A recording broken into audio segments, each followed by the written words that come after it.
at the Arab Public Health Association webinar. And our topic tonight is on COVID-19 and public health competencies. At the outset, I would like to bring our deepest gratitude to all health professionals, all health frontline workers, nurses, midwives, physicians, everybody who has been fighting the COVID at the front line, and all the public health soldiers, I call them soldiers, who are all over in the Arab world and the world trying to fight this virus.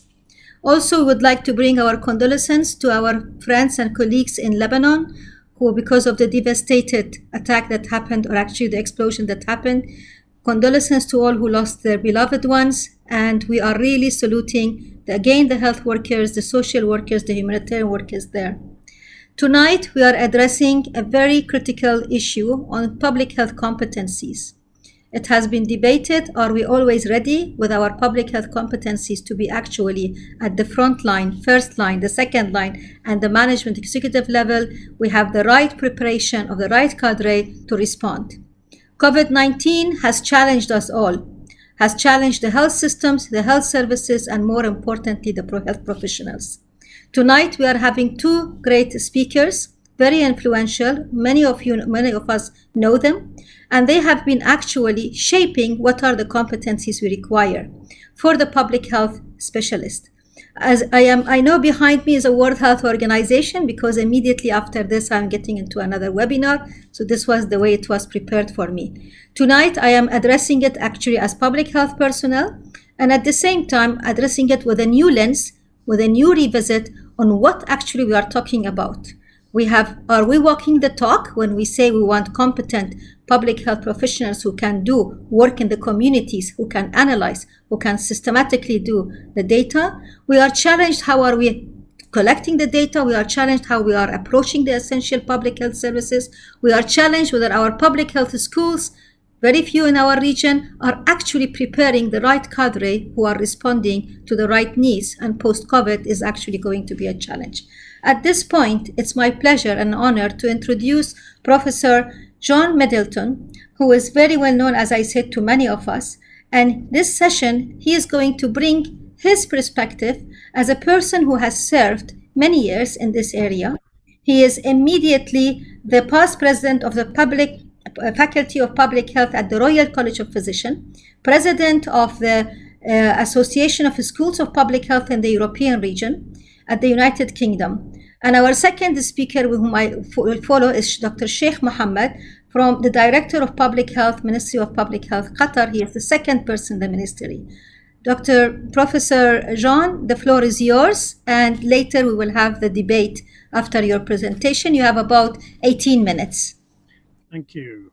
Can I possibly share the screen, please?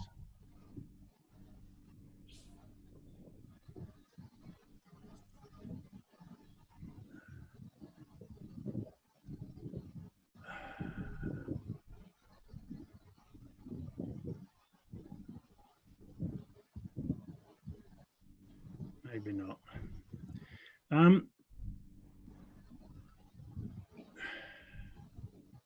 Please click on screen share. Okay, I've done that. And I think I've pressed on Dropbox, but I'll just try once more and then I'll start without.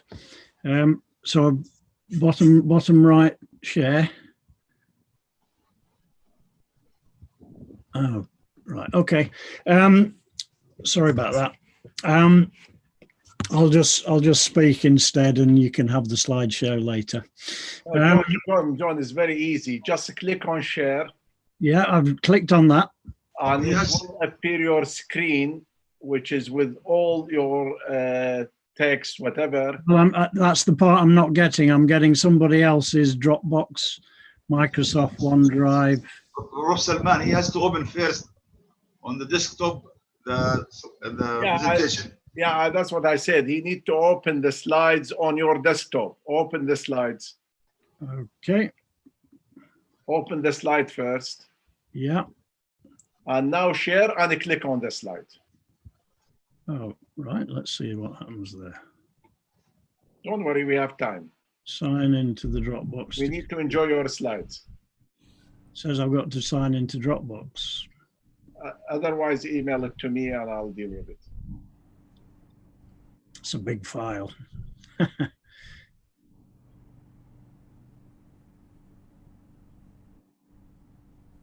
Maybe we can talk about the challenges by leaders Well, and perhaps Sheikh Mohammed, perhaps Sheikh Mohammed would like to start.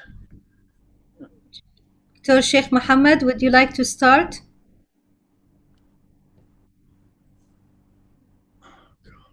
I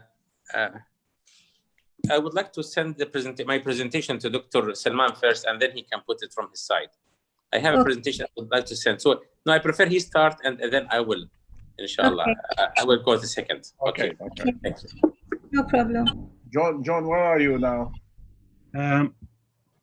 I've got my file open. It's too big a file to send by email. And can you send it Dropbox? Can you send Dr. Salman with Dropbox? Send me the slides. Send me the slides.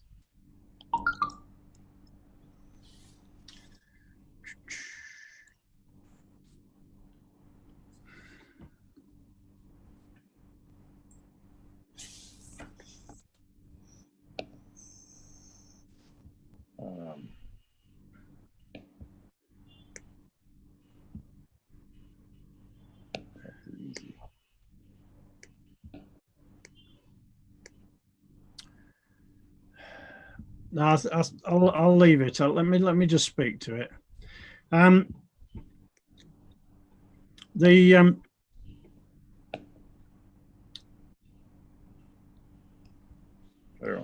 Okay, let's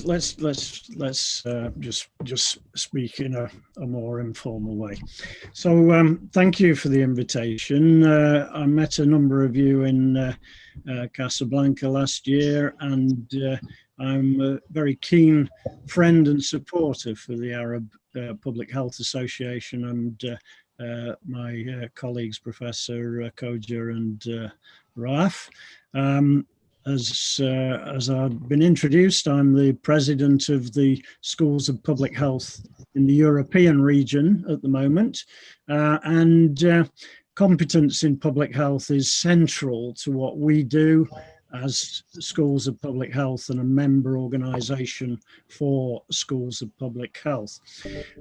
We have two major resources in competence. One is called the core competence for the public health professional, and that is a listing of competencies that our public health profession need to do their jobs. And this is used by many of our schools as their reference document for their curriculum.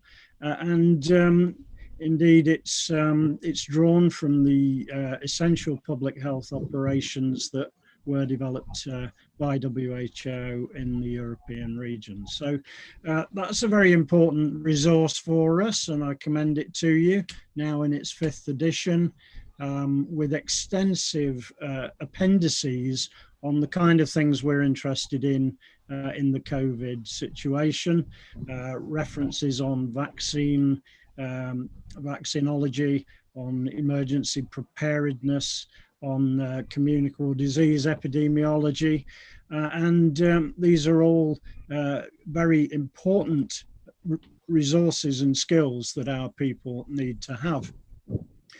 We have a further document that we introduced last year, called the Competency Framework for the Public Health Workforce.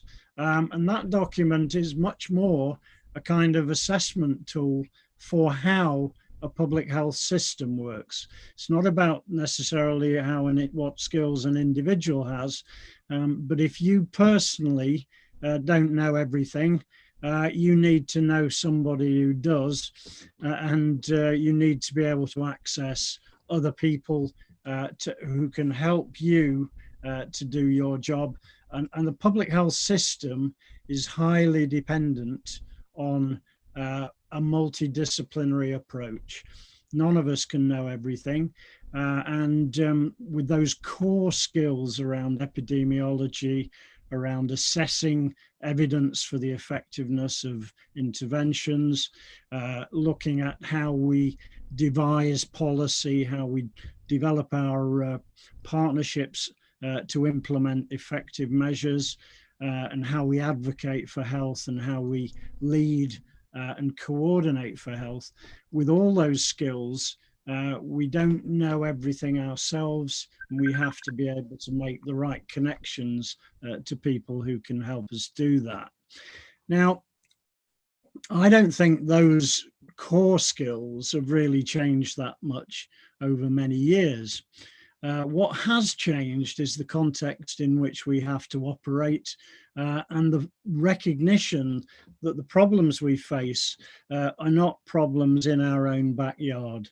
They're problems of a global nature: climate change, climate breakdown, international conflict, communicable diseases that don't obey national boundaries, and indeed the malicious efforts of multinational companies which control our food, ply us with tobacco, alcohol, and control the means by which many of us have to live our lives. So all of these things are international in their nature, and we have to be able to work together to tackle those. And for me, that brings in another set of skills that traditionally perhaps public health practitioners and professionals haven't had. That's connections with people like climate scientists, like ecologists, biologists, like international lawyers, and also political scientists, and indeed theologians.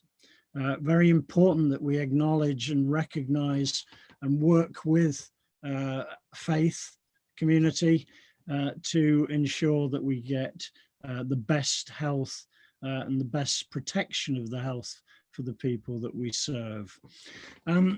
Now, ASPHER has been working on the COVID front since the end of March. We published a statement on the importance of public health intervention.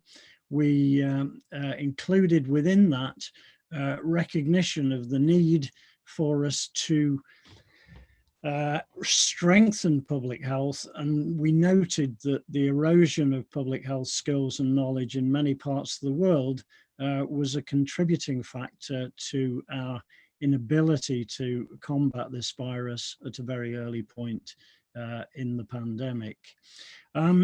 The task force that we have includes representatives from more than 20 of our schools and over 15 countries. It has been a very positive working environment for us. We've also encouraged a large number of young professionals to work with us on projects, and that again has been a very positive way for us to approach the problems. We've, from an early point, we address the fundamental competence of epidemiology. There's a document that we have called How to Count Disease, and that document is available in English, but it's available in 4 other languages, and the Arabic version is coming out soon. That's very much a document trying to explain some key epidemiological concepts for people like the press and the informed lay public. But actually, I think some of that material will work its way into bachelor's degrees and even masters in some cases. We did a major report on the limitations of screening and testing, and how we have to be very cautious about applying the knowledge that we get from particularly PCR screening, but also from serological testing. One basic bit of epidemiology from that report, we applied the the screening potential from studies from all over the world to the serological records in Italy, in a place like Milan and Lombardy, where rates are between 11 and 15% for COVID. The positive predictive value is much better, but if you go to somewhere like Sicily with a very low frequency of the virus, the positive predictive value is only about 50%. So you might as well toss a coin to decide whether it's a real case of COVID or a false positive. So that was a very important report for us, and I commend it to you. We've also done work on recovery from the first wave, and now predicting a second wave, and indeed in Northern Hemisphere countries particularly, a combined impact of respiratory infections, a very cold winter perhaps, and economic problems, economic breakdown, and in the case of the UK, the Brexit crash out, which will cause multiple problems to our health in the UK. Now, we've also been working on masks from a very early point. We assessed the evidence, another of those important public health skills, and we concluded that masks were beneficial for the general public as a means for population protection. Again, the children's mask report is available in Arabic, and those reports are extremely extensively researched and very important. In terms of competencies from the pandemic, one of the important we talked about the epidemiology, assessing the interventions, the effectiveness of interventions and so on, sort of traditional and standard kinds of public health skills. When you look at competence for emergency preparedness, when you look at all the things that go wrong in a disaster of any magnitude, the things that go wrong are procurement. Where do you get 3,000 chainsaws in the event of a high wind blowing down trees? Where do you get your firefighters? In the case of COVID, it's obvious with, you know, the issues of personal protective equipment, ventilators, and so on. So procurement is a major area which we as public health professionals may not be personally geared to, but where we need to be assured and know that these are being done by other people and that we're satisfied with the quality of what they're able to produce. Another big area where disasters cause problems is dealing with the press, dealing with social media now, also a major issue where misinformation can arise very rapidly. And these are all things where the public health community needs to be far more skilled and knowledgeable perhaps than it is at the moment. In addition to that, recovery is a major area of disasters which often neglected. The blue light services have gone. How do the people who've lived through the disaster cope with what they've been through, the post-traumatic stress? How do they deal with the clear up and so on? So recovery is a major element of any disaster that we need to consider and work on. ASPHER is now a part of a growing network called the Global Network for Academic Public Health. We held a meeting which Professor Rawaf was part of back in June. The group has now been formally established and we're soon to agree a constitution for that. And the Arab Public Health Association will be invited to be a part of that. as our first statement from that global network, we published a statement condemning the President Trump's withdrawal from WHO and setting out some of the reasons we believe the World Health Organization is an essential organization for us to have. If we didn't have one, we would have to invent it. That doesn't mean it's perfect, and it doesn't mean that we won't want to contribute to the independent inquiry on how it's handled COVID, but nevertheless, we see it as a crucial and central organization to global health. We also hope and plan to publish a statement around the recent disaster in Beirut. This again is an appalling tragedy. It impresses on us the fact that another aspect of major emergencies is that very often we forget people who are not involved in the emergency directly. People die of heart attacks when there's train crashes.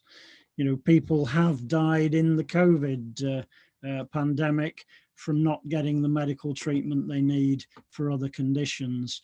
And in this case in Beirut, not just is there a direct immediate civilian disaster, this is compounded by all the other impacts of Syrian refugees in huge numbers that we can only, we can't imagine in the UK with our current preoccupation with a few people coming in dinghies across the channel. And it does, for me, present another of the vital components of public health competence, that is our values and our ethics. It's understated, underestimated, but we have a key role as protecting and improving the health of the people we serve. We have to be able to address problems that are bigger than a mere healthcare system. And we have to call on people who are outside of the immediate family, perhaps, of the public health system. But we have to be able to work with others to improve and protect the health of everybody. And we have to reduce the gross inequalities in health within countries and between countries. And that, for me, is the mission of ASPHER and for this wider global network of schools of public health. So thank you very much for that. Sorry about the slides, but I'm sure I will put those up for viewing on SlideShare and for circulation through the Arab Public Health Network. Thank you. Thank you very much, Professor Middleton. You brought your experience to the heart of our region, the Arab region, where we have many countries going through the difficulties. At this note, I know that we will dwell it during the discussion point, but bringing the humanitarian development component and addressing the people with equity lens is something we are talking about.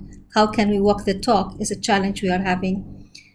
I would like at this point to introduce Dr. Sheikh Mohammed Al-Thani, who is actually currently is the second person in the Ministry of Health. His title is Director of Public Health Department, and he has been very, very well versed within the Arab region, but also beyond.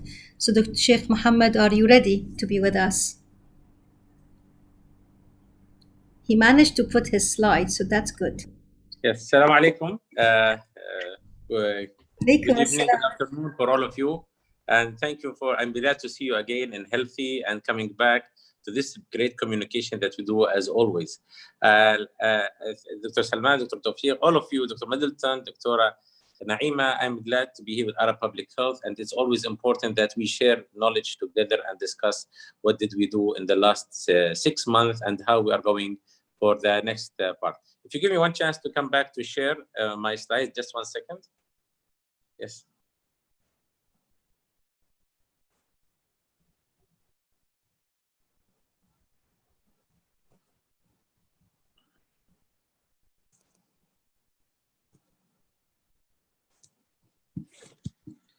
Yes. Do you hear me? Do you see my slides? Can you confirm, please? Yep. Yes. So as you can know, we always thank Arab Public Health for their keeping us communicated, and a lot of knowledge we took from our groups that we had in the last 3 months, and give us solidarity between the Arab Public Health and make us assured to lower all the stress that we had all and the debates that we have discussed in all the Arab countries and the world. It was really very special year for the world, as it is many things has been decided and changed many times. So as I am, a student and colleague for Dr. Salman and Dr. Tawfik, and worked together for more than 20 years, Dr. Khoja was leading the Health Council of the GC for years and years, more than around 20 years. And Dr. Salman has always been supporting public health in the region and guiding. I think it's a chance again, as we know that public health should keep growing in the right direction. So we can see here that for the essential public health elements are very important that CDC has led since 1994. And this has been telling us now that it's the time for public health to keep growing in the right direction. And other than that, we have the assessment and the policies and the assurance that we have all the time from public health. Now we are focusing more on public health tech, because public health is working in the essentials, and digital health is growing very fast on the in different technologies, from watches to smartphones. It's the time to have more systems that connect public health, digital health. We call it public health tech. And the challenge here that this is investment is a huge and big decision from the government that has been invested a lot in the Western and the Far East countries, but the Arab world, until now, they didn't have the chance. The people have the smartphones, but the system inside the government still now didn't invest enough to support this. Qatar, maybe luckily, we just opened our program, SAVES, which is our surveillance and vaccination electronic system. We call it SAVES. And it helped us that it just opened before the coronavirus started on March, which helps a lot to track the case. And we hope that all the Arab world will dedicate money for digital and pulled through the governments to serve the people. So as you can see here, that for multiple sectors, this tells us that solidarity is very important, and put public health again on the face of the country, that we're focusing on the private sector. And they know that the importance of the government being leading a lot of the health services rather than the private, that we can see the effect of this during the country. As you know, the famous slide, how much we were worried when we were in the period of preparedness. And then we started having the sporadic cases, the containment and the mitigation. So this peak has been really surprising in many countries. Even the very advanced countries has been shocked by a very high peak all of a sudden and being quite later. Although the logic was to keep the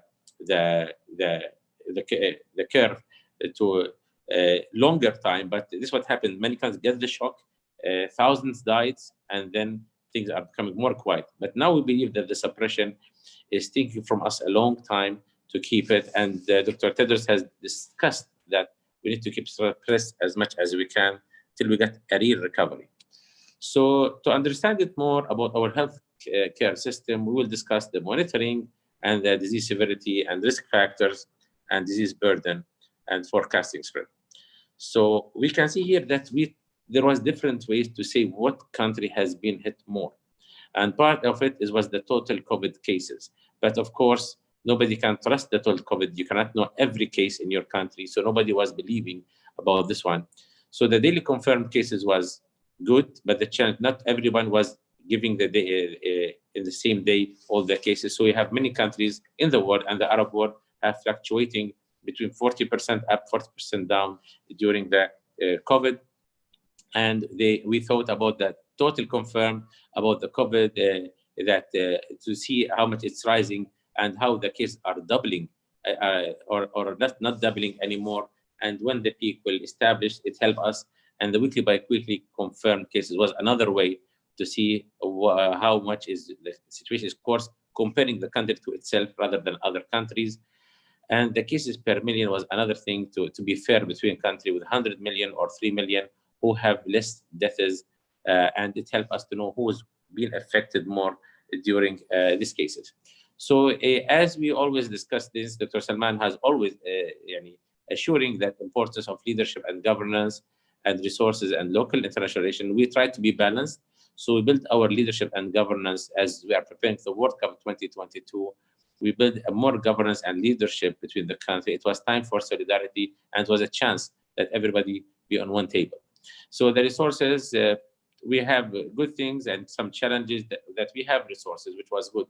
But the world for the first time was closed. Nothing like this experience that you don't have planes from every country. Many countries are not accepting to sell any health kits, and you need to find a way to find different kits from different countries with a percentage to handle all the challenges for that. But luckily, we has built our technology, and we did things in home. So local international partnership, we thank WHO for their support, and universities around the world that help us during this period. And every country now, we are strong as much as you have proper partners, international, and it's always good to invest early so you can communicate with them easily.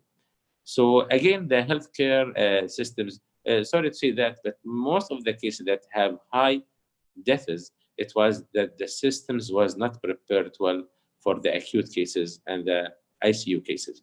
Many cases, although already ICU cases were already almost full without COVID, they tried to dedicate place, but it was a challenge to keep a place. So sadly, many people died in the areas, especially the old people and the Alzheimer. Nobody took them, pick up to the hospital as a low chance in many countries and around the world, not the Arab world. But it has a problem in every country that was not well prepared in healthcare systems, and mainly depending on the private sector. Although we always ask that there should be a minimum space capacity of at least 20% intensive care. Qatar has been, we prepared Qatar like per million around we were preparing around per million around to have 30 to 40 bed ICU for a million. Although our community is average is low in average age is low compared to other countries. And the healthcare system has been very healthy, that the investment in the primary healthcare system long time and building more centers help us to dedicate some primary healthcare as hot centers for any fever clinics that get, and people can check their test there easily and help us to identify the areas faster. The ambulance service, luckily we were preparing it for the World Cup, so it helped a lot in moving the cases to isolated place. Qatar has done one of the most maybe aggressive measures that every person who was sick, he should be isolated in a special dedicated place so the spread doesn't go quickly in short time. And this is what we can see later. The volunteer services, when we freeze many things in the country, most of the volunteers came and wanted to support us. As another thing, help if you have prepared, educated people to support you. So again, the exit strategy now I think we moved a lot and most of the countries hit, but how to have the proper exit strategy? Now the economy is hitting again and the countries are worried about the economy. And this is a debate internationally. Should you open or not? If you don't open, you lose the economy and people will have the more, in many countries in the world, the antidepressant drugs has been distributed the highest ever during this period. People not worried to go to get their treatments or operation in the hospital, afraid from COVID, and some of them have deteriorated cases. So it was a chance how much to open the country.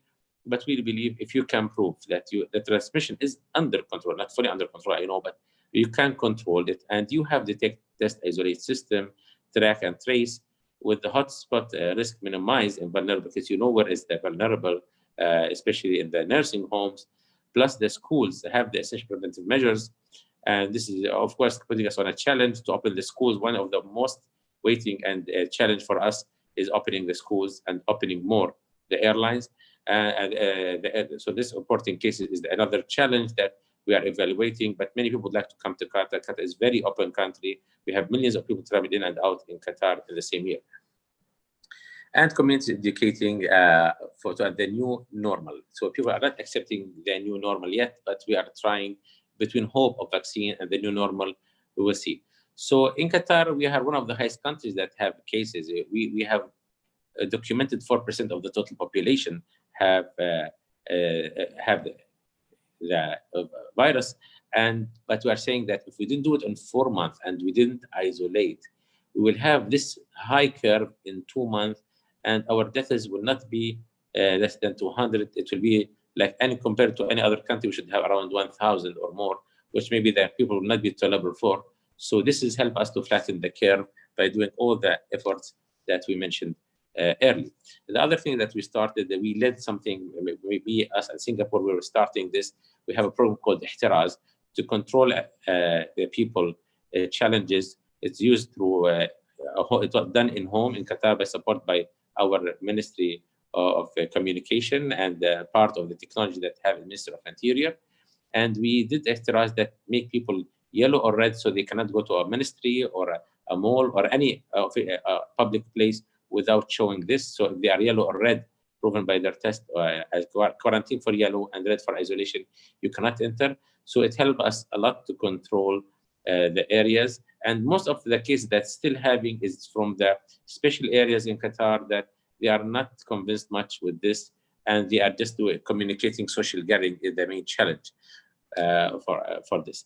Again, the training helped us. The world has been advanced now in technology, and as we are meeting you from our homes, we can communicate now, and we had a lot of training through WHO that helped all our new volunteers to catch up and fit in their job and increase our capacity quickly with this training. To thank WHO and other colleagues for this training that we did. It was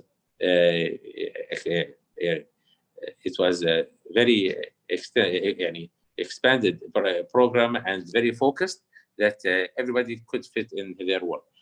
So I believe that the discussion of the challenges that we are having now all is that the virus is always, people are worried with the new dynamics. People are not sure that this will come back or not.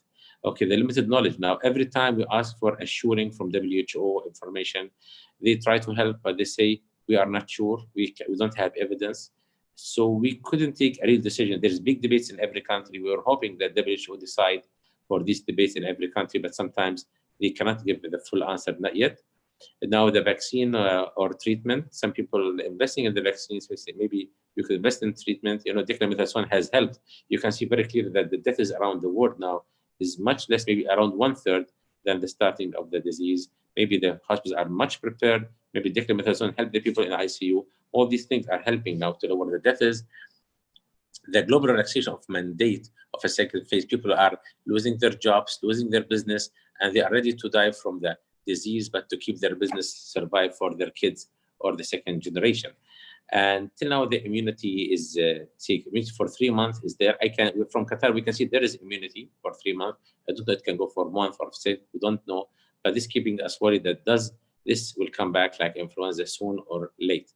The genotypes, we are discussing why the cases are more in Europe. Is it related to the ethnicity of the white people? It's much less. If you compare it between India and Europe, the death is less than 2% in India, although they are not putting all the cases. So even the Arab world, the death is as somehow, again, not as other countries till now. Is it ethnicity or the weather or the hot weather, or even you can see in America, if you go to New York, Massachusetts, New Jersey, Washington, D.C., the deaths are much, much higher than Miami and Texas or California. Is it a serotype or ethnicity or weather? Okay, and for efficient testing strategy, many countries didn't know what to do exactly. Some people are going door to door to make tests, which is not very effective, but as a help to people. Some people make it free. Some people didn't accept to test, except the people who are having symptoms. So big debate about tests. So in conclusion, and recommendations from our side, the world is interconnected. And every time we see something happening in the east or the west of the world, we think it will come to our country. People are panicking from another virus to come because the world becomes smaller. Enhance the Arab and global collaboration level on epidemic should be stronger. Now the countries during this period were very busy by themselves. They couldn't help each other. We are hoping that everybody can support more their colleagues, as we are now supporting Lebanon. Qatar was the first country to arrive. to Lebanon because it is a big challenge, and this is what the Arab usually known, the shahama. They know that they will care about each other during challenges. And we hope this to keep going on, and we need to have that maintaining the current social distancing is not so easy because people become fatigued, depleted from being at homes, and they want to move around without a mask. And we hope that they keep a minimum of this social distancing and gradual relaxing of restrictions. Infection can allow other conditions for that and can help in easing the measures by keeping people have some oxygen and balance the country. That government must ensure all the unlocking plan and implemented. It should be clearly communicated and enforced because people always don't trust the government if they don't have a clear plan and always doubt that this is all the truth or not all the truth. It's important to build always that trust within the community. And we need to keep the non-COVID essential health services alive. We have the challenges, many elective surgeries, people are suffering. They want to do it, but they couldn't now because we are dedicating more areas for COVID. But we hope that all the countries make the right balance for this and we keep moving forward. I would like to thank you all for giving me this chance to be with you because it's always glad to be with our colleagues and always think together further for a better future. I remember during the great influenza, they called the influenza 1920, the great influenza, because it was a reason to people to invest more in health, and they ended by antibiotics and vaccines, and they could eradicate a disease like smallpox and soon polio after they learned from 1920. I hope that by 2020, it looked like a very, very worst year has been in a century, but it can give us another big century by your efforts of everyone and what we learned from this experience. Thank you all. Shukran. Thank you very much, Dr.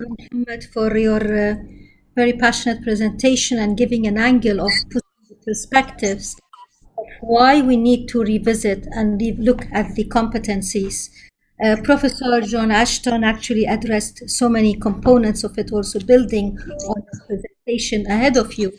He did address the issues of the emergencies. He did address in terms of preparedness. He did bring the issue of the networking and the importance of working together between East, West, North, South, and Arabs, non-Arabs, because health is a right and every single individual actually is connected. Health security is the angle that we are handling. Today, we are addressing the public health competencies. I am bringing the two key founders of the Arab Public Health Association, Professor Salman as the president and the Dr. Tawfik Khoja, as you rightly said, that they have been actually the founders of this, not only of this, but also of many components. Today is the International Youth Day. The United Nations is celebrating it. And the youth are actually the ones who are going to be our future public health. You did mention your slide about digital health and the technology. That's something, the competencies that we require to shift. The challenges that the both of you laid down are very critical for us. The challenge of actually how are we looking at the values and ethics of our work as public health specialists. The challenge as public health people who have been working with whatever background we come from. You know, I was reading there is actually so many things are happening in terms of how we revisit of using our approach. I want to play a devil advocate. I come from this organization, World Health Organization, which all of us are believing it's important. And Professor Middleton, you put it very clearly. Until today, this is the reference for us. We are challenged now. How are we going to move forward? The challenge that I would like to bring, and I'm going to give the floor to Professor Salman and to Dr. Tawfik. The challenge for us, when we have these quarantine days, what does it mean for the health personnel who are actually supposed to serve? If we are going to close and shut down health services, who is going to be serving? How are we going to revisit in terms of the protection, in terms of not only looking at the cure, but at the same time as the very thing that we believe, the social determinants of health, the public health essentials. How are we going to address that in our competencies? We laid very down the epidemiology, very beautifully the assessment. What's happening now today when we are asking the public health officers to sit at home and do technology? What does it mean in a shift of our thinking? What does it mean of being with people? Virtually, we are communicating, we are theorizing, we are intellectualizing. Where is our role to be on the ground with the people whom we are supposed to be serving? These are some of the things I think I would like to bring in our competencies that we are looking at. The challenges of addressing preparedness. Professor Middleton, you brought about procurement. I would like us to also bring the question, I'm raising it to both Professor Salman and Dr. Tawfik. Where is our goal always when we said community preparedness, community resilience? Where is our approach of district health building? Where is approach of localization to the central? These are some of the things that will bring the competencies that need to be revisited and be looked at. I would like to stop here, give the floor to Professor Salman and to Dr. Tawfik, and hopefully we can also address the values and ethics very clearly in our revisited public health competencies. To you. Over to you, Dr. Salman. Thank you very much, Dr. Naima. Thank you very much, Professor Middleton. Thank you very much, Sheikh Thani. We are honestly very grateful and honored listening to the three of you. There are so much happened and so much to be done. We are still in many countries at the peak of the pandemic. The issue didn't disappear. And even those countries which celebrated by, in my opinion, error of judgment, like in New Zealand, and especially in our region, in New Zealand were taken as the idol, you know. If New Zealand were very successful, then why shouldn't it be like in New Zealand? Unfortunately, New Zealand is not successful. It's a short period of time. It happened. Today, they declared totally different things. But let me start before I move to Tawfik, and I know he set up questions, Professor Khoja. To me, in terms of the competencies, what happened is the following.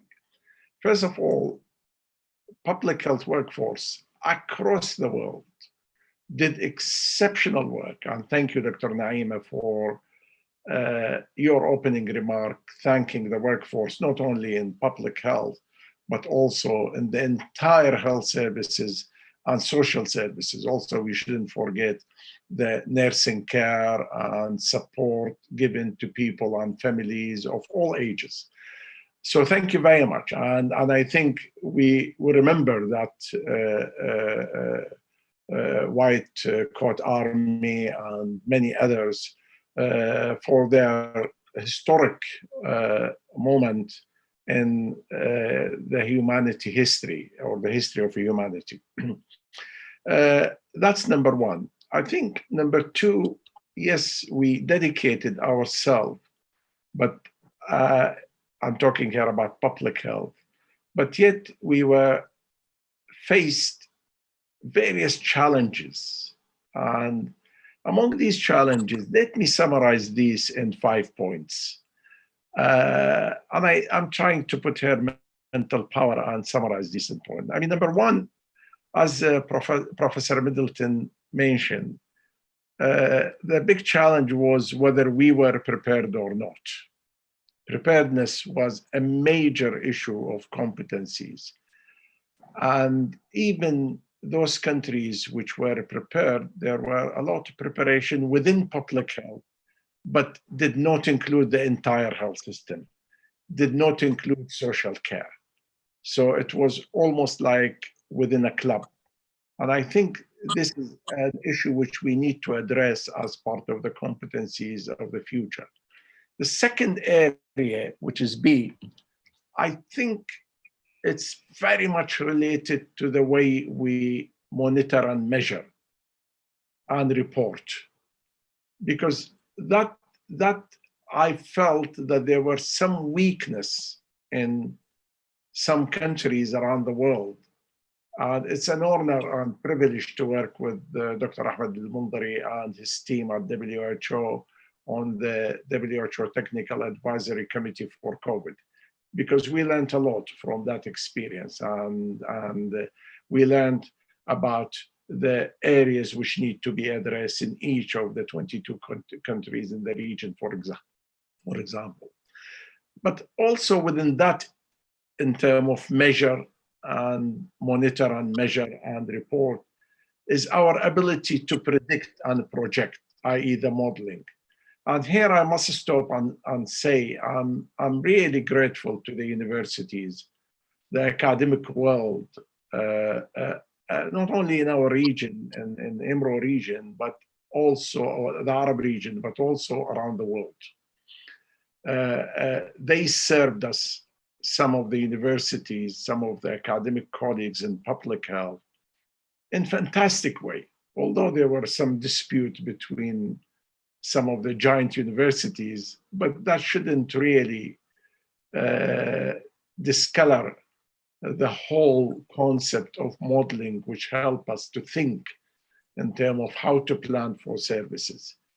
The third area, which is C, is the issues of how to look at the evidence and how to translate it into action.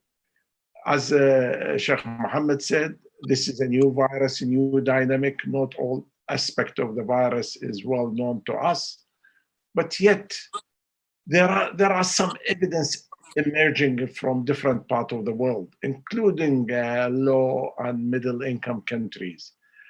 Did we have sufficient technical competencies to make interpretation of the evidence and change it into a policy or reshaping the policy? That's a point, you know, I'm sure historians will look at it in different way in the future.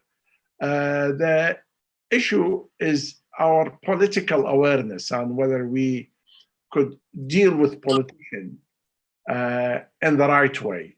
In United Kingdom, for example, the politician initially rejected the public health advice to lock towns and cities. The lockdown was delayed for nearly a week or 10 days. And that caused almost between 5,000 to 10,000 extra death, unnecessary death, avoidable death, you know. United States is the same. I know all of you are familiar with the drama of the president and how he deals with his public health advisors. No, I don't want to make any comments about that, but it's well known, well documented. The last area, which is actually area number C, to me, is the issues of communication. Public health people meant to be the master of communication. We've seen it in some countries, but certainly we didn't see it in many other countries. I mean, today I received a message from Professor Mohammed Saeed from Sudan, and he was saying to me that instead of social distancing, there is social close-up. People are coming together. Nobody respecting any of the public health measures, whether the use of the mask, whether social distancing, whether washing the hand, etc. You know, the use of public transport, avoid crowded places. And these, especially in the Arab world, is not very much communicated well. And I think the risk is not communicated in proper way.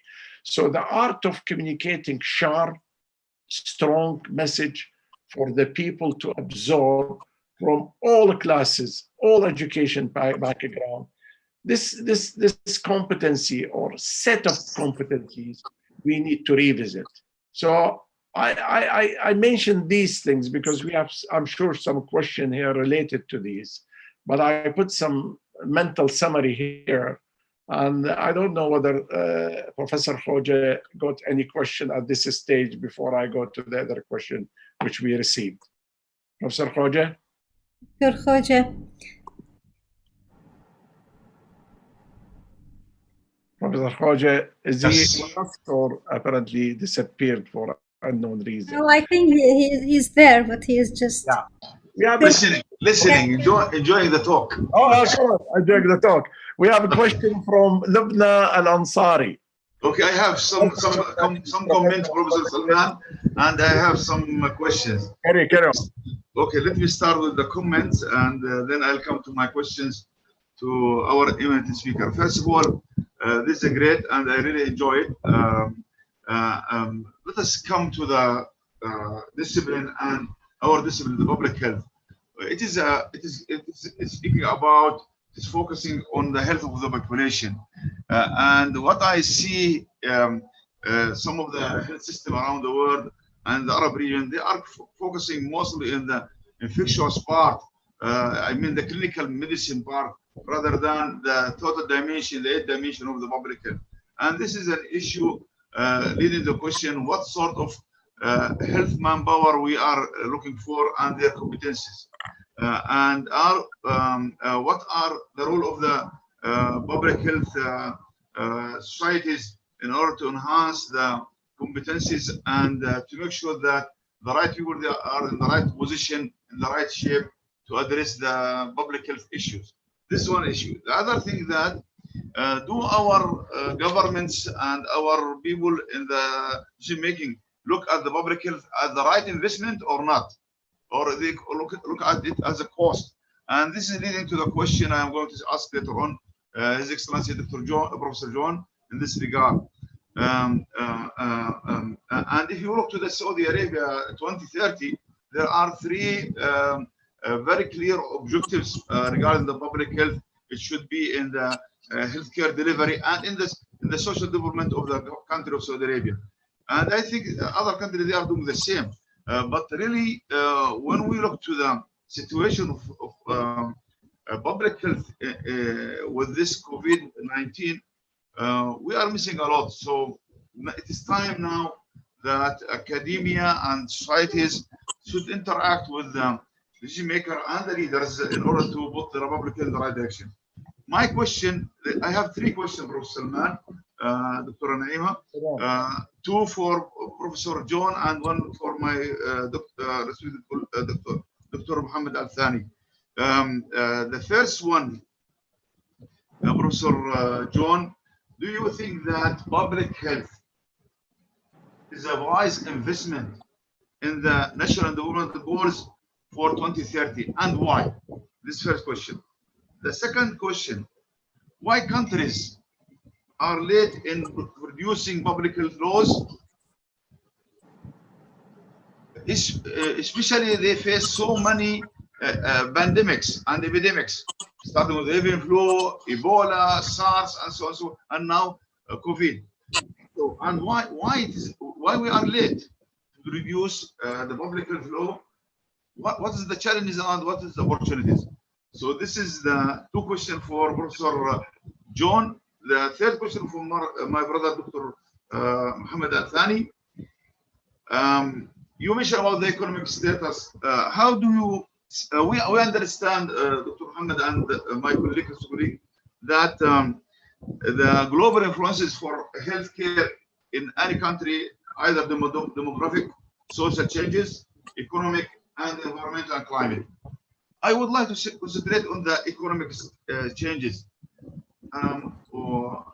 What are the impact of economic changes in the world that led to that public health is not addressed very well in our societies and our countries? I hope my question is clear. Thank you so much. Thank you, Dr. Tawfik. I will give the floor to Dr. John Middleton and then followed by Dr. Sheikh Al-Thani. And then I believe I will have questions from the audience. Please, Professor Middleton. I cannot hear you. You are on mute. Unmute you. Yes. Thank you. So the first question was, is public health a wise investment? Yes, absolutely. Whether that's for the your 2030 program or for any country in the world, I would say. In relation to pandemics, back early in the pandemic, David Stuckler and Martin McKee published an extensive paper on the way that different American administrations had dealt with the 1918 pandemic. Those that went into lockdown first and stayed there longest did the best in terms of economic recovery in the long run. And we have been trying to impress on our government that it isn't a case of living with COVID. It isn't a case of having a little bit of each, a little bit of economic recovery. Dealing with COVID and getting to a zero COVID situation is the best thing we could do for our economy. In terms of other public health intervention, the list is enormous in terms of the cost effectiveness, be it immunization, be it exercise, be it tobacco control, be it accident prevention, health and safety in the workplace, any number of areas in which you would say these are inexpensive interventions that improve the health of people and make them better workers. So absolutely, public health is the best investment we can make. Your other question was lateness in public health laws. Why countries? Well, you see, public health law again is another area where we need to, as a public health community, get alongside lawyers, be they local ones to improve local protections, or international ones where we need controls on, be it international pandemics or the activities of multinational companies. So countries have been late because they tend not to want to use the law. I mean, our government in the UK has always tried to take any other approach it can before implementing a law. And actually, we need to change that situation so that laws that save lives don't take years to come in. 10 years, it took 10 years to get seatbelt legislation, and many lives were lost in the meantime. Governments have to recognise that laws are a good part of the armoury to prevent ill health and protect their people. Thank you very much, Professor Middleton. You brought about the laws, and I think there is an opportunity now for us. It's an opportunity. It's timely. It's changing. And no longer to look at it. You brought already the value and ethics. So I would like us to come back to these issues of laws and revision. We have been talking about health in our policies. We have been talking about principles of primary health care. We have been talking about Astana. So how can we really bring the public health angle from it to show more investment case? If you invest, that's why you need the laws and how you bring the different sectors. Dr. Sheikh Mohammed, please. Yes, thank you, Dr. Naima. Thanks, Dr. Tawfik, for the question. As you know, the challenge in the Arab world is always that the economy is always vulnerable in the Arab world, and capacity. Many countries understand that public health is an investment. It's not only a cost, it's an investment, and it's have the best interventions for every country. But when the real time, when they dedicate money for public health, suddenly emergency happen in the Arab world and they move the money for the emergency is happening, or any other thing, political decisions that move the money, and the investment has been accumulated for years not to be investing enough in public health, although it's the best investment.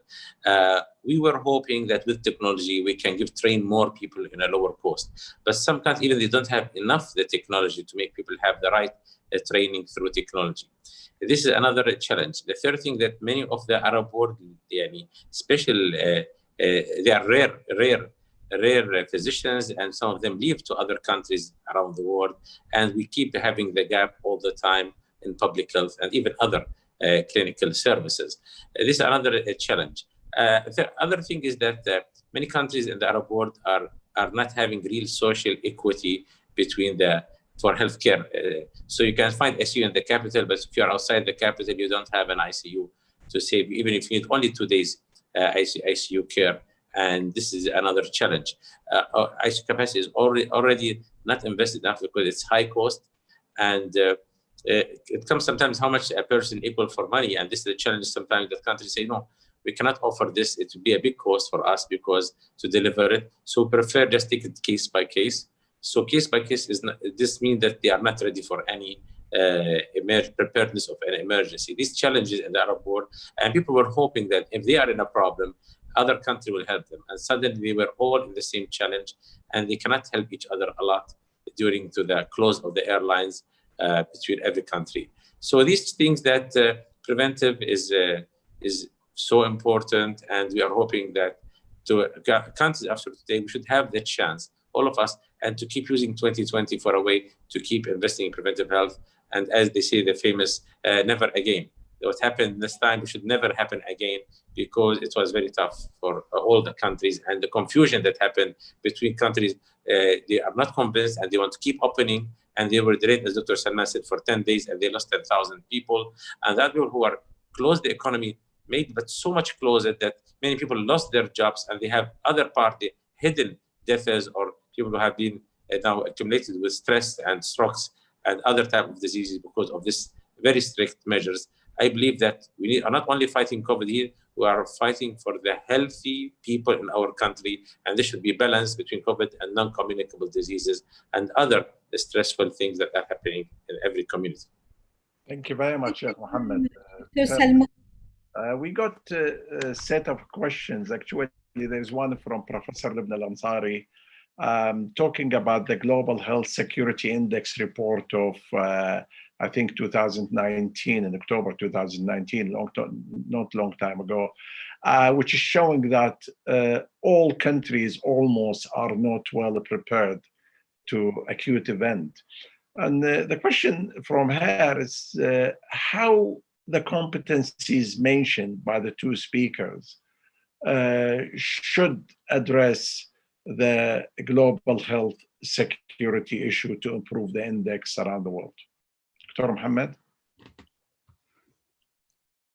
Yes, thank you, Dr. Salman. Thank you for Dr. Libna for this important question. And as we know now, we are one word. You know, it's very clear. People like it or they don't like it. We are one word, and everything affects us all together. So the investment in global security is important. WHO has started this few years ago and tried to invest. But although many countries were being tested for the global security, there was many missing gaps, and the countries were reluctant to give all the budget needed, because they believe that we cannot put the budget in 1 year, we can spread it in different years. But now these countries should, frankly speaking, say no, that this is, even some countries say we don't have the budget, we need the help from other countries. But now they should be monitored, and this money should be protected, as protected for hunger and as protected for the vulnerable groups or the minorities. There should be money protected for this preparedness. Main part of the WHO was starting is to protect communicable diseases. The NCDs was another advanced part for the WHO, came later, but it is so not acceptable anymore, I think, after this one, that the board doesn't check that every country have the minimal requirements of a global security, and a clear rank should be appeared, and that lowest 20% of these countries should have a special teams coming to them and supporting them with not only the guidance, even with a low cost or free digital health tech that will help these countries to be spread and catch up with training for their community faster than before. Thank you. Let me tease this subject a bit. And John, let me come to you, and let me say we lost that element of health security because the entire or most of the public health workforce moved and engaged into non-communicable diseases and ignoring communicable diseases. I mean, this is not accusation, this is reality. So is it something that give us a lesson for the future? And we give a priority to all burden of diseases, irrespective whether they are non-communicable or communicable. And we get rid of this silly terminology, non-communicable diseases, and we say, look, diseases, that threaten our communities. To you, John? Well, absolutely. I mean, a lot of so-called non-communicable diseases are in fact communicable. If you look at addictions, alcohol-related problems, violence is addictive. A lot of mental health concerns, depressed communities can become even more depressed.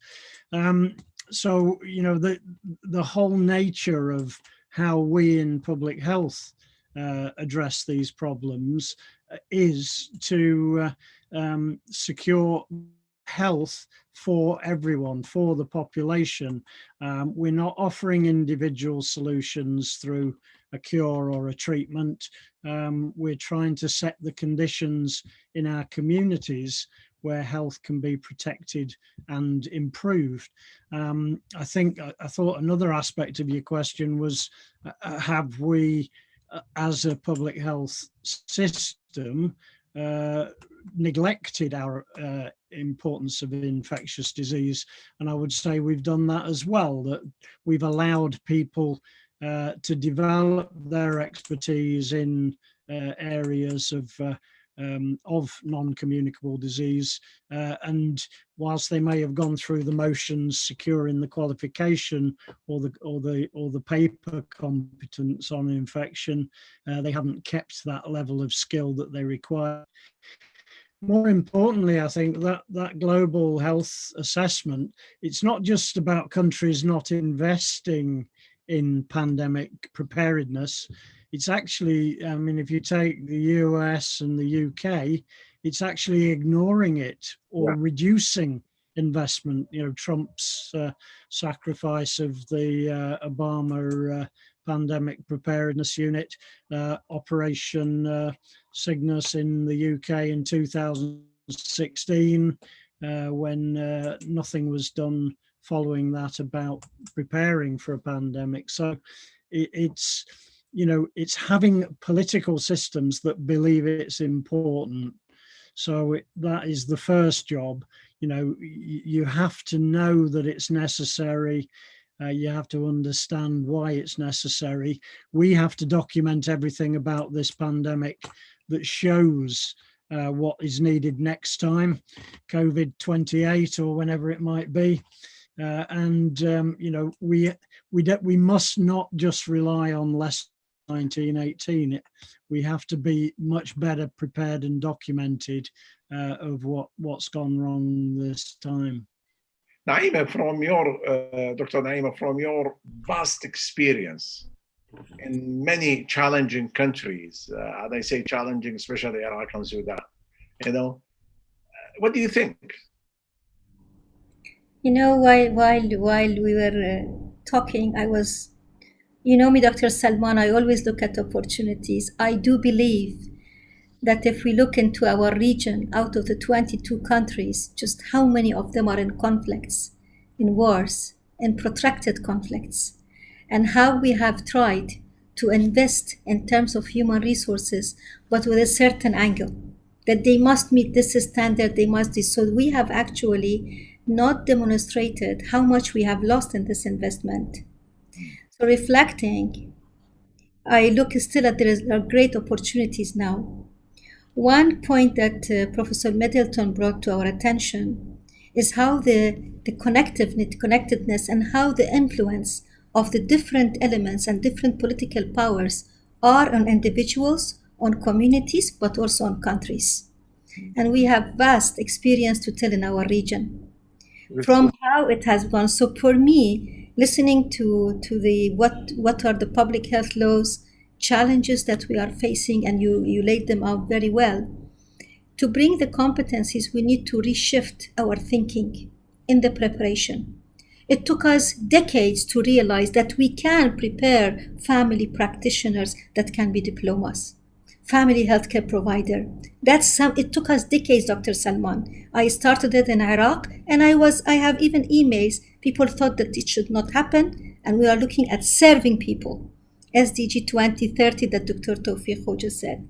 So from my experience, in a nutshell, we are at a juncture of great opportunities to really revisit and bring the actually younger minds with us and shift the thinking of what competencies when we talk, a combination of the technology, the digital health that was mentioned in the slide of Dr. Mohammed, the communication, and Dr. Middleton addressed the infodemic, that he was saying how we are handling, we are really still not able to handle the media, the social media that is actually delivering and convincing the people.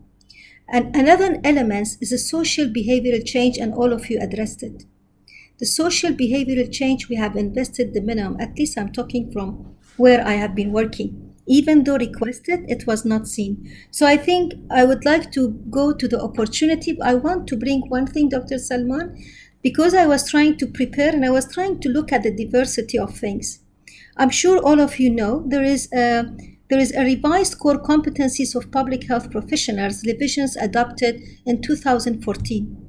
I was surprised the number of the American associations that they have been revising it. This is a council of linkages between academia, practice, researchers, and education since 1992, and they have come together in 2014 to revisit the public health competencies. And when I look at it, there are still needs and opportunity we can build on it. I know there is the Professor Middleton mentioned about the network to be established internationally, and I was trying to link this too. Can we revisit instead of reinventing totally from zero? Already it was mentioned by the esteemed speakers, we can really look into all the health professionals, all related, and Professor Middleton added theologists, lawyers, social scientists to the public health concept of component and look at the competencies. Thank you. Thank you, Naima. I mean, this is a diplomatic answer, which is saying almost, I don't know. No, I know. I was just responding on how the emergencies are. We don't have enough public health institution. We do not have. We are advised to go by a certain script, and when different. Go to other question, if you allow me. There is a question related to your answer, actually, and let me put it to the four of you. From Samir, is it the time that government should strengthen public health workforce, not only in number, but also the quality of training, as well as the reward and the respect? John? Yeah, absolutely. You know, we as schools of public health, we want to see investment in training. We want to see the skills development, and the WHO ASPHER document talks about levels of skill. You know, we want to raise levels of skill in people who are not necessarily frontline public health specialists, but they need to understand enough about public health to be effective. And then you have the kind of frontline skills of health visiting and community nursing, environmental health, where you need those people as part of the front line of public health, if you like. The other thing I forgot to mention, which Dr. Garcia has reminded me of, is the central role of community development. You know, we can't ever have enough people of our own on the ground to get health messages through. You know, peers, community reps, community activists, people like that are absolutely central to a bottom-up community approach to public health. Yeah. Sheikh Mohammed? Yes, thank you, Salman. It's very important, and I think this should be grow. The challenge always is that people can recognize an ICU person in saving life more than the person who track and trace and isolate the cases that didn't appear in the ICU. He will not be much recognized usually in the system. We believe that WHO should support like having a new additional ranking for every country, not doctor per population, but public health per population person. And we see the comparison with the countries with the weakest number of public health people around the world, and support to keep training more people for public health to be in a proper level of public health. Third thing, that investment in informatics is very challenging in our country. In many countries, sometimes you have excess number of some specialties, but you don't have enough people in informatics, preparing information, analysis. This is always a rare thing that you don't find. So every country should evaluate how much they have enough people on this level and how they can increase it and make the tech serve them properly during these for public health, technical for public health, not only for personal, but on technical level, and should be recognized as a protective budget every year for public health, not taken from them all of a sudden. Thank you. Professor Khoja, one question is about the pandemic. It came from Ahmed. Is the pandemic showed a clear gap between primary care thinking and public health thinking? Is it now the right time for public health and primary care to be integrated, both at academic and service level? Professor Khoja? Thank you so much, Prof. Salman. This is really a great question, and I really admire the person who said this question and said it, because this is a time we have to think about amalgamation and integration between primary health care and public health. I think the separation between the two elements of healthcare provision, the public health and primary health care or primary practice, I think this is becoming, from my perspective, is a wrong approach. We now need to integrate both of them, and as Dr. Naima said, that we need to build the component of public health dimension within the curriculum of family practice, and to make sure that not only for family practice, for each specialty in healthcare. I think it is time now that our physician, our healthcare staff, nurses, midwife, health inspector, pharmacists should look to the community component and the public health component in their activities and the healthcare services. And from this, I think it is time that we need to highlight in our society, the Arab Public Health Society, and our leaders, Professor John Middleton in his faculty, Royal College of Public Health, that to make sure that the curriculum in public health address more the issue of people-centered care, community participation, population-based activities and services. This is what we are missing. And if you look to the Al-Ma'ata, there is a lot of public health issue, Ma'ata declaration, there is a lot of public health issue in that declaration, and in the Istana as well. But when you come to reality, we are considering the primary health care on the family practice. I don't undermine their role. It is a great role, the family practice, the family physician, but their training is morely towards treatment and to some extent to prevention. But the promotion, the promotive activities, the dimension of population-based service is not there. So I think colleges and universities and societies like our society should put the guidelines. It's time to sit together and put the guidelines how they can make sure that the two health components, the public health and the primary care, coming together for the sake of the community. This is a question. It's a great question. I think it needs a webinar for itself. Thank you, Prof. Salman. Good idea. Professor Middleton?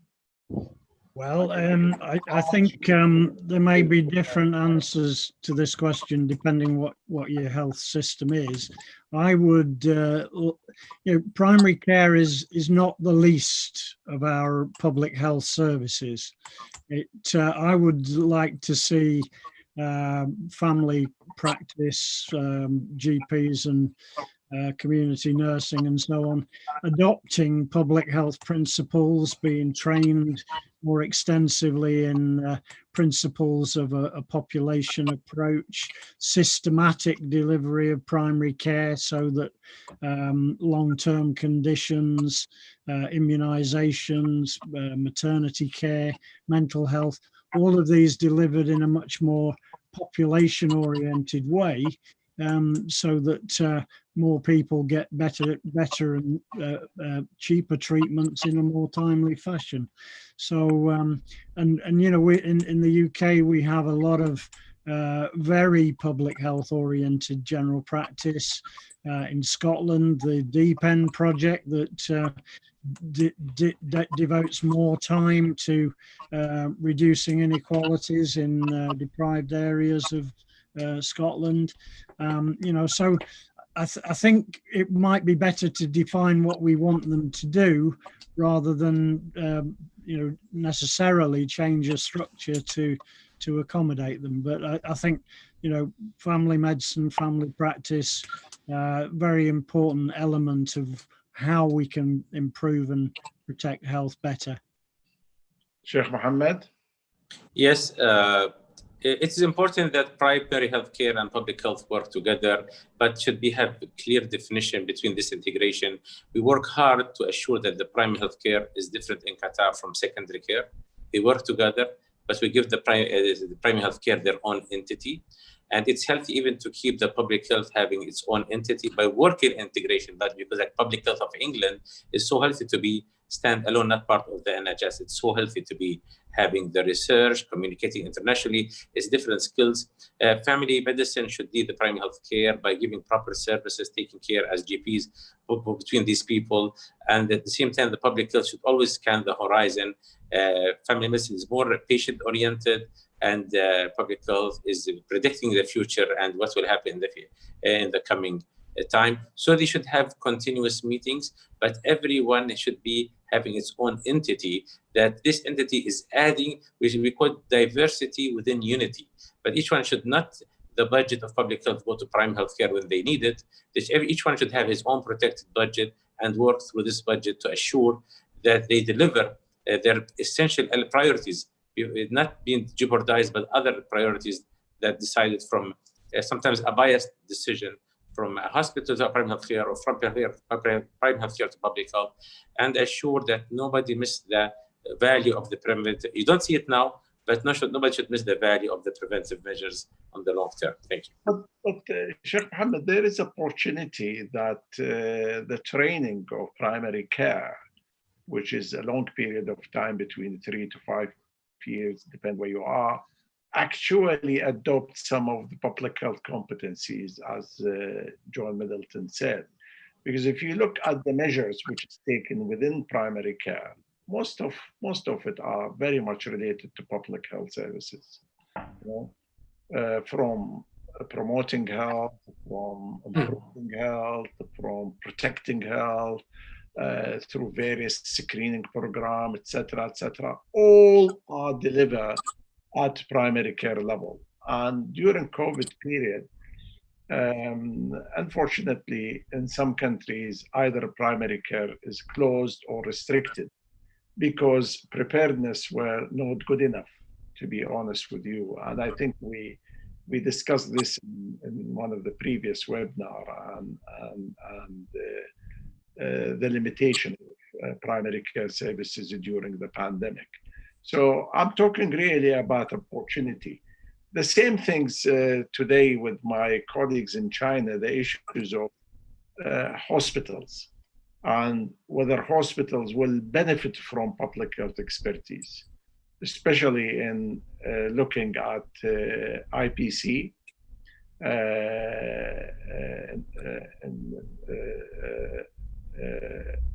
prevention and control of infection, because that's an important aspect for hospital, redesigning hospitals into red, yellow, green zone, etc. Analyzing the data, looking at the impact of the flow of patient to the hospitals if transmission measure were not taken appropriately. Okay, carry on quickly. Thank you. I really 30 seconds, please. We have to finish. Yeah, carry on. Yeah. I would like to acknowledge your comment. What I am saying that we need to make sure that the public health is not only done by the specialty itself. It should be also a component of any curriculum, because this is everyone has to have share in the public health, but leadership is from the public health specialist or consultant. Second, now there is a movement in the GCI and ISQA regarding the accreditation of the hospital. It is they are going to put a component of the public health in the accreditation of the standards of the hospitals. I mean that hospital beyond the boundaries of walls. So this is it is a movement, and we need to address it in very consolidated and clear way, with a clear guideline what the primary healthcare should do in the public health, what should do in the public health, and so on and so forth. Thank you so much. Thank you very much. Thank you very much indeed. It was a pleasure, honestly. A unique occasion to discuss this important topic. Thank you, Professor Middleton. Thank you, Your Excellency, Dr. Sheikh Mohammed Al-Thani. Thank you very much, my good friend and colleagues, Dr. Naeem Al-Qasir. Thank you very much, Professor Khoja. Thank you, Chido, and the team back in London. And next week, we are talking about exercise during an important issue, which is already mentioned by Professor Middleton. Good night, and thank you very much indeed. Thank you all. Thank you. As-salamu. Assalam. Yeah. Good night.